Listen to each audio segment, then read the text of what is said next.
नमस्कार। दशरथ महल श्री अयोध्या जी के कनक भवन और हनुमानगढ़ी के बीच में एक आश्रम है जिसे बड़ी जगह अथवा दशरथ महल के नाम से जाना जाता है। वहाँ एक संत रहा करते थे जिनका नाम था श्री राम प्रसाद जी। उस समय अयोध्या में इतनी भीड़ भाड़ नहीं होती थी। श्री राम प्रसाद जी ही उस स्थान के कर्ता धर्ता थे। वहाँ मंदिर है जिसमें पत्नियों सहित चारों भाई श्री राम, श्री लक्ष्मण, श्री भरत जी और श्री शत्रुघ्न जी हनुमान जी की सेवा होती है। चूंकि सबके सब फक्कड़ सज्ज थे तो नित्य ही मंदिर में जो भी थोड़ा बहुत चढ़ावा आता उसी से ही मंदिर और आश्रम का खर्च चलता था। प्रतिदिन मंदिर का सारा चढ़ावा पलटू बनिए को भिजवाया जाता था। जो उस धन से थोड़ा बहुत भी राशन आता उसी का भोग प्रसाद बनकर भगवान को भोग लगता था। जो संत आश्रम में रहते थे वे खाते थे। एक बार प्रभु की ऐसी लीला हुई कि मंदिर में कुछ भी चढ़ावा आया ही नहीं। अब इन साधुओं ने कुछ जोड़ा गाठा तो था नहीं। कोई उपाय ना देख करके श्री राम प्रसाद जी ने दो साधुओं को पलटू बनिया के पास भेज के ये कहलवाया कि आज तो कुछ चढ़ावा आया नहीं है, थोड़ा सा राशन उधार दे दो, कम से कम भगवान को भोग तो लग जाए। पलटू ने ये बात कह के मना कर दिया कि मेरा और महंत जी का लेना देना नगद का है, मैं उधार में कुछ नहीं दे पाऊंगा। श्री पलटू श्री राम प्रसाद जी को जब ये बात पता चली तो जैसी भगवान की इच्छा कह करके उन्होंने भगवान को उस दिन सिर्फ जल का ही भोग लगाया।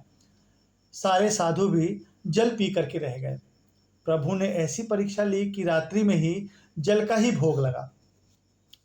मंदिर में नियम था कि शयन करते समय भगवान को एक सुंदर सा बड़ा सा पीताम्बरा ओढ़ाया जाता था और शयन आरती के बाद श्री राम प्रसाद जी 1 घंटा बैठकर भगवान को भजन सुनाते थे। पूरे दिन भूखे राम प्रसाद जी बैठे भजन गाते रहे और नियम पूरा करके सोने चले गए। आधी रात को पलटू बनिया के घर का दरवाजा किसी ने खटखटाया। बनिया घबरा गया कि इतनी रात में कौन आ गया। आवाज़ सुनी तो पता चला कि कुछ बच्चे दरवाजे पर आयशोर मचा रहे हैं। अरे पलटू, पलटू सेठ, अरे दरवाज़ा खोलो। जब उसने दरवाज़ा खोला तो देखा कि 4 लड़के जिनकी उम्र लगभग 12 वर्ष के कम होगी, चारों एक पीताम्बरा ओढ़ करके खड़े हैं। उनकी छवि इतनी मोहक और लुभावनी थी कि ना चाहते हुए भी पलटू का सारा क्रोध प्रेम में परिवर्तित हो गया। वह आश्चर्य से पूछने लगा कि बच्चों, तुम हो कौन और इतनी रात को क्यों शोर मचा रहे हो। बिना कुछ कहे बच्चे बोले, हमें राम प्रसाद बाबा ने भेजा है। ये जो पीताम्बर हम लोग ओढ़े हैं इसका एक कोना खोलो और इसमें 1600 रुपये हैं, निकालो और गिनो। ये वो समय था जब आना पाई चलता था। 1600 रुपये तो उस समय की बहुत बड़ी रकम हुआ करती थी। जल्दी जल्दी पलटू ने उस पीताम्बरा का कोना खोला तो उसमें सचमुच चांदी के 1600 सिक्के निकले। प्रश्न भरी दृष्टि से पलटू बनिया उन बच्चों को देखने लगा। तब इन बच्चों ने कहा कि इन पैसों का राशन कल सुबह आश्रम भिजवा देना। अब पलटू बनिया को थोड़ी सी शर्म आई। मैंने आज रात राशन नहीं भिजवाया तो लगता महंत जी नाराज हो गए, इसीलिए रात में ही इतने सारे पैसे भिजवा दिए। संकोच और प्रेम के साथ उसने हाथ जोड़कर कहा कि बच्चों, मेरी पूरी दुकान भी उठा के मैं महंत जी को दे दूँ ना तो भी ये पैसे बहुत ज़्यादा होंगे।